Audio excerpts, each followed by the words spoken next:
Alright, all. Since Steve Jobs was nice enough to reinvent the iPhone using the new technical features that Apple created, we thought we'd be kind enough to review them and see how they stack up to the future of, say, a comparable device like the Android OS.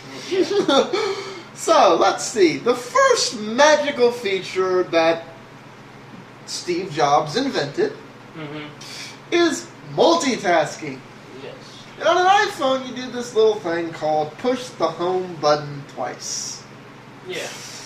Okay. And it brings up supposedly what's everything. Yeah, it brings up where you left off. So, let's go ahead and see if Android can do anything like that. Let's see. What happens if I hold my home button for a second? Oh, do I get some applications start coming up? And, you know, if I push my email, do I get the last email I was looking at? Oh, yeah, let's see. If I push Marketplace, do I get the last Marketplace? Oh, yep, I sure as heck do. So, well done, Steve Jobs. Apple does now. Oh, let's see. Feature 2. Oh, and by the way, I have to give real kudos. You have Pandora, right? Mm-hmm. Okay, let me ask a question. On your iPhone, you have Pandora 2, right? Yeah. Okay. On the way they describe Pandora in that thing, is that basically exactly how it works on the Android? What, the new version that's for the new OS? Yeah. Yeah. Okay, so basically, now Pandora works on an iPhone like it has on Android. Yeah. Good for the iPhone. Before there was any program on the iPhone, if you were in the application, you couldn't multitask. You had to exit the application. Yeah, but Pandora was real nice about that. You know, they said they came up. They didn't say within a day we were able to implement it. They didn't say, well, we've really been wanting to do it for the last 3 years, but no. You know, something we've been able to do for almost the last 2 years on Android. So yeah. So now, those of you who use Pandora, you now get all the functionality of Android on the Apple OS. So good for you. Now let's move on to feature 2 that got added. It's this little thing called folders. Wow. I know, it's this new revolutionary technology that Steve Jobs has invented. Yes. Yeah, let's see. It's to show you what it looks like. It kind of works like if I do this, and, you know, now I have a new folder down there that I can just drag all my little voice people into. This very similarly to you would like on iPhone OS4, except on iPhone OS4 I have to drag one application into another, and so therefore I have to have another application that I want in that folder, whereas here I can have a folder with just one thing in it if I want it separated off. And of course I don't. I want to throw all my little voice guys in there because my desktop's getting crowded. So I have this great little feature that I'm glad iPhone users are now going to have because it's important for them to have it. It really does make organizing a desktop environment really good. And just like now, if I recall, the iPhone OS automatically names it whatever category it's in. So you still have to shove all your things in one thing. You can't subsort them however you want. But in Android, I can go and name this little folder here. You can name it in the iPhone OS. Oh, okay. Okay. So it just does this pre-thing. Oh, do you want this to be games or whatever? So the default original name is different is all. But in both you can rename it. And for those of you who go, well, that doesn't look anything like Steve showed in his thing. The Apple one looks much cleaner. Let me point out a little app add-on for the Android. That looks familiar? Does that look like what Steve showed you? It's like, so, yeah. Moving on. I'm really glad the iPhone got this feature. Total new meal features. A new, better mail service has arrived in iPhone OS4 with unified inboxes, multiple exchange account, and fast inbox switching. Mm-hmm. Now, you use multiple accounts and stuff more than I do. But, and you've seen the Apple video and stuff. Yeah.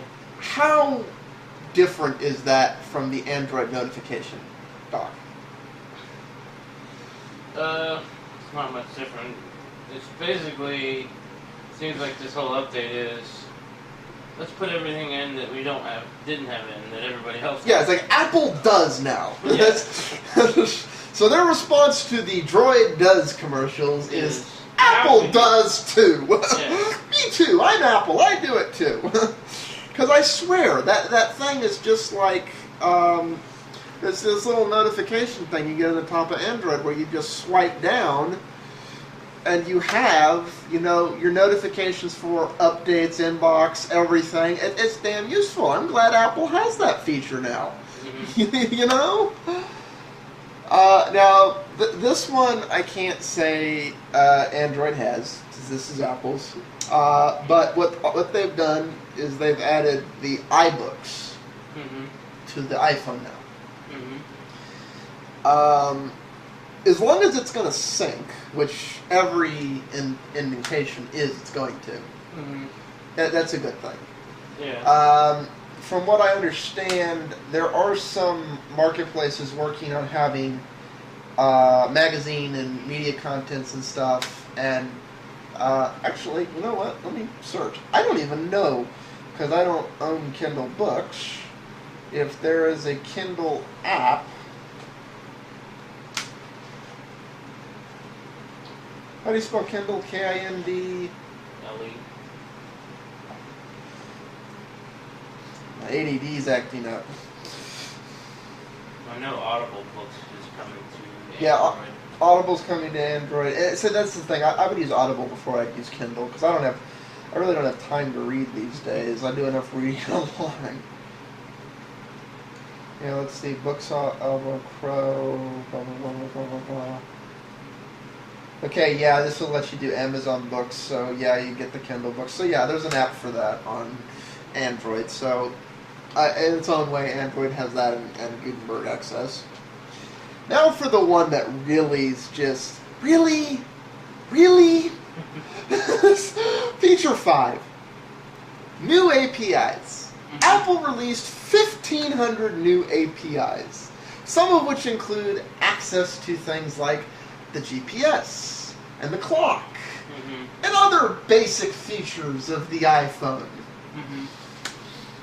This is the best argument I have ever heard for open versus barbed wire close. Yeah. Because in an open environment like Android, where you can see the source code, if the creator of the OS, in this case a combination of Google and Linux, forgot to include something that you think is useful to your design, you just create the hooks and the lines and everything yourself, because all the source code there to into is yours. In a closed system, you have to wait for Apple to open them up to you. Yeah, which has taken them since 2007. Well, and what's so ridiculous about that is, I mean, I haven't seen a full list of the 1,500, but every single one they named is one they have themselves been using for their special Apple apps since day one. Yeah. It's like, oh, and they're giving the development tools they use to make sure that Apple apps work just 10 billion times better than third-party apps to third-party developers. Well, you know, if locking this down and making it barbed wire closed is all about an end user having a good experience, which is what Apple claims, why didn't developers have the best possible tools to begin with? You know, it's up on time, so we're going to have to cover the other two in one more part, but really?